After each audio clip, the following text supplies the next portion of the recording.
Quan he despertat, els escassos dubtes que murmuraven ahir se'ls havia engolit el cos de Roser.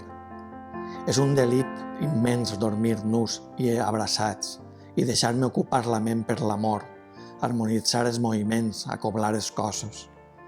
De la porta estant m'he quedat mirant-la de fit a fit, el rostre formós, els llavis, la redonor del genoll, la forma de les anques. Escrutar-la mentre dorm i sentir un escalfor recorrent-me de dalt a baix em commou.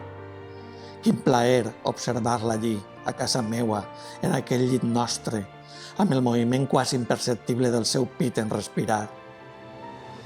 El sol entra per la finestra i il·lumina l'habitació. No belluga ni cendres ni fulles seques. Acarona, escalfa. Accelera els batecs, la pulsió i el desig. He posat al tocadiscos els sons de l'Autumn Leaf de Miles Davis per a reserar-nos. I ara prepare el desditjuni de pressa. Roser hi és, i el goig de tornar a jeure al seu costat és més gran que esperar l'eixida del cafè i amanir les torrades amb oli, sal i unes gotes de llima.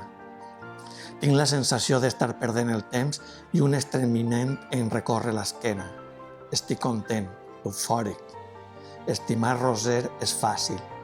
No vull deplorar que el temps se me'n fuig i viure amb l'ansietat d'aprofitar-lo. Vull que abandonar els camins tortuosos de la ment, surar per damunt dels obstacles, confiar en el futur, en un futur amb Roser.